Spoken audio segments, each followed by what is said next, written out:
Imagine stopping at a quiet hotel at midnight, only to wake up inside a crumbling ruin where shadows whisper and unseen hands drag you toward death. Abhishek shared this experience from Agra. What actually happened took place with his cousin Vipul and his family. It might sound impossible, but this family witnessed everything with their own eyes and felt it with their own senses. Vipul, his uncle and aunt, their daughter, and his grandparents decided to go on a trip from Agra to Dehradun. After spending a few days there, they suddenly made a plan to continue to Shimla. They thought they would drive as far as possible that night and stay at any hotel they found on the way. It was around 8 in the evening when they left Dehradun.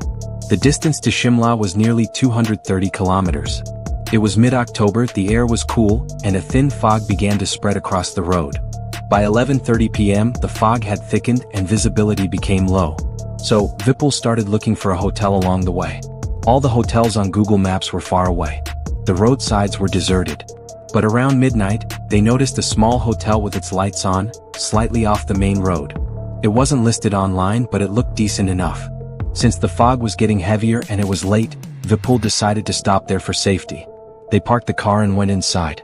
The hotel looked simple and normal. Vipul met a young man at the reception. He booked 3 rooms, one for his uncle, aunt, and their daughter, one for his grandparents, and one for himself and the driver. He told the boy that they'd settle the payment in the morning. When Vipul went back to get his family from the car, he saw the driver smoking outside. Vipul told him to come in, but the driver refused. He said he'd sleep in the car to keep an eye on it since the area was lonely. Vipul agreed and went inside with his family. The rooms were on the 2nd floor. The hotel had no lift, so the boy carried a couple of bags upstairs. Everyone settled in their rooms. Vipul entered his room and soon felt like smoking. He had cigarettes but had forgotten the lighter in the car. He went downstairs to get it. The reception was empty. When he reached the car, the driver handed him a matchbox. Vipul took it and turned to go back inside when, suddenly, a man appeared in front of him, a Sikh man with a blank expression. In a flat, emotionless voice, the man said, "The matchbox cannot go inside. Throw it away." Vipul was confused. The man kept repeating in the same tone, "The matchbox cannot go inside. Throw it away," over and over. Thinking the hotel might not allow smoking, Vipul shrugged and went back to the car. He lit his cigarette and smoked with the driver. The driver offered him some rum, saying the cold night was perfect for a drink. Vipul agreed and the two of them drank inside the car. By 1:30 a.m., both were drunk and sleepy. Instead of returning to the room, Vipul decided to sleep in the car. Around 4:30 in the morning, both men woke up to loud banging on the car windows. They opened their eyes and saw Vipul's entire family outside, terrified, screaming, "Start the car! Drive now!" Startled, Vipul and the driver opened the doors. Everyone jumped inside, trembling with fear. The driver started the engine and sped away without asking questions. The elders in the back began chanting the Hanuman Chalisa, refusing to explain what had happened. After half an hour, they stopped at a roadside dhaba. Vipul's grandfather told him to pull over. Once they stepped out, Vipul's uncle looked at him and asked, "Vipul, do you drink?" Vipul was stunned. He tried to lie, but his uncle could see the truth. Then he finally demanded, "Tell us what happened to you all." Taking a deep breath, his uncle began explaining.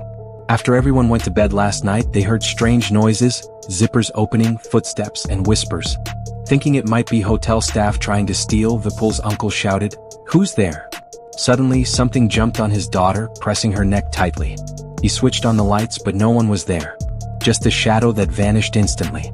Horrified, he rushed with his family to his parents' room. When they entered, they found Vipul's grandmother strangling herself. Her husband was desperately trying to pull her hands away.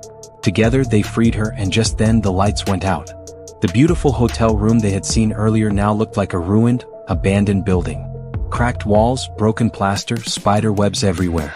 Everything had turned into a dark, lifeless ruin before their eyes. Panicking, they tried to find Vipul, but he wasn't in his room.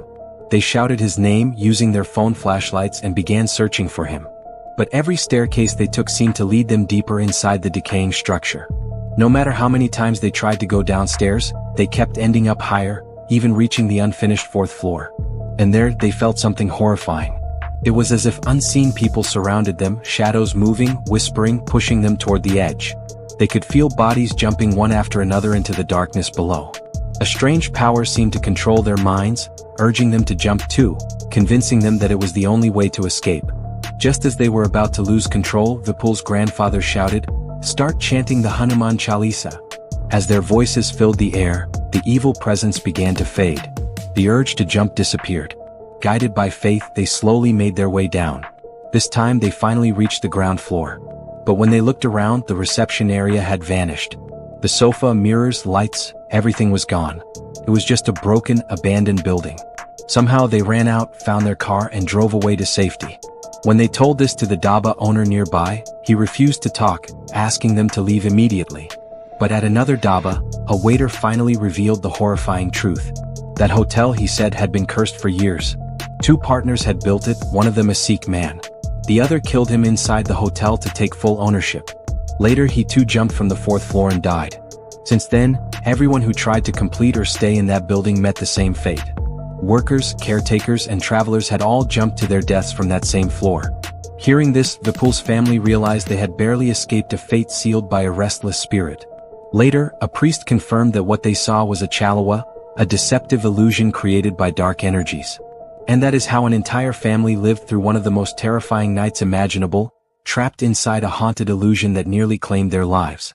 So what do you think? Was it a curse or the trick of something far darker? Let us know your thoughts in the comments.